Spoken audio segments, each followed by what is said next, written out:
Hey guys, we're going to continue Chapter 9, Section 3 here, where we're talking about solving quadratic equations. So, a couple vocab terms. Go ahead and pause and copy these down. First one, quadratic equation is an equation that can be written in the form as ax squared plus bx plus c. So this shouldn't look any different to you, except now we add this equal sign. Remember, in order for something to be an equation, there must be an equal sign, so now it equals 0, where a can't be 0. This form is called the standard form of a quadratic equation. Quadratics can be solved in multiple ways. One way is to find where the graph crosses the x-axis, or what's called x-intercepts. These are called the roots of the equation, or zeros of the function. All right, so we'll get into what that looks like here in just a minute. First, did you hear the one about the talking cow that didn't kill anyone? Neither have I. That's funny. All right, so solving by graphing. What are the solutions of each equation? Use a graph of the related functions. So on that slide that we were just looking at there, it told us that the solution is going to be the zeros, or the x-intercepts. So where this graph crosses the x-intercept are the solutions. So for this one, it says to graph this, or to solve x squared minus 1 equals 0. The solutions are going to be x can equal -1 or x equals 1. Now I know that because of where they cross the x-axis. That is the solutions to this. Up here, x squared equals 0 only has one intersection. So that's when x equals 0.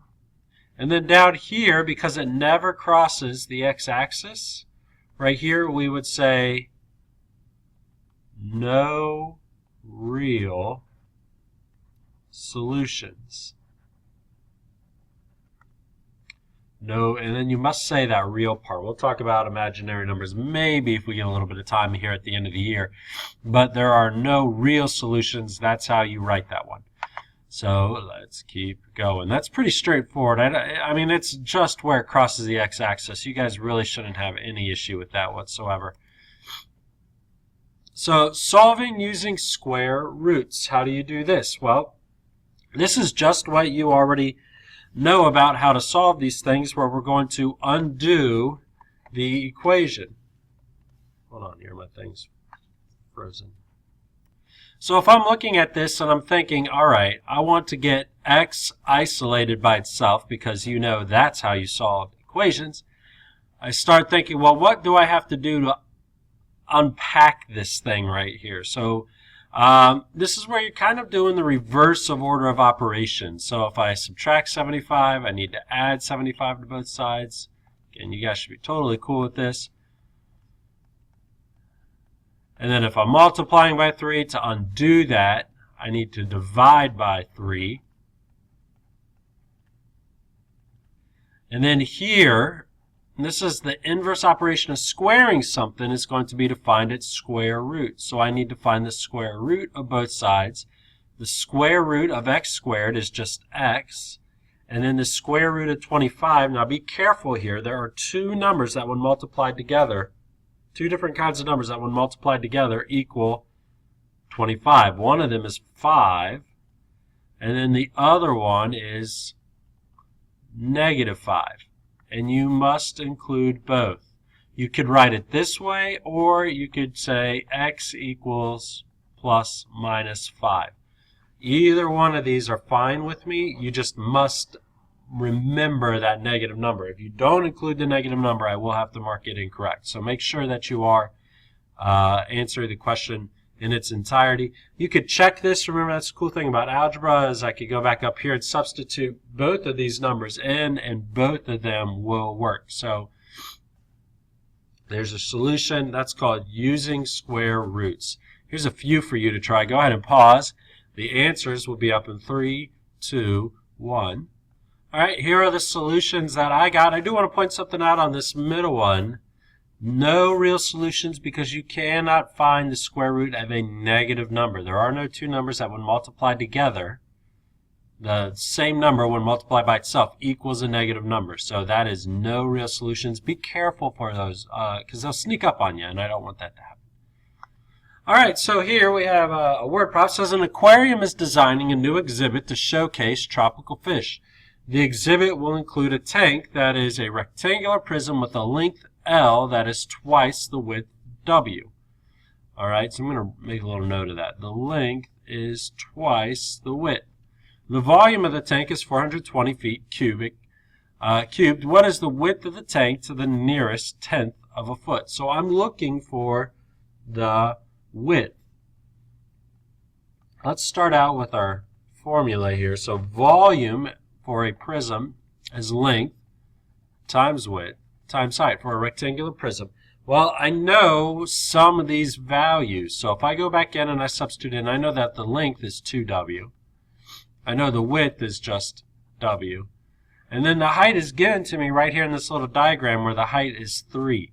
So here I have this problem. I'm going to go ahead and simplify this. So 3 times 2 is 6. W times W is 6W squared. I know that the volume is 420 cubic feet. So I'll go ahead and write 420 equals 6W squared. And then I just solve for this. So I'm going to divide by 6. And I'm going to come up here so I have a little bit of space. 70 equals W squared. Now from here I find the square root of this.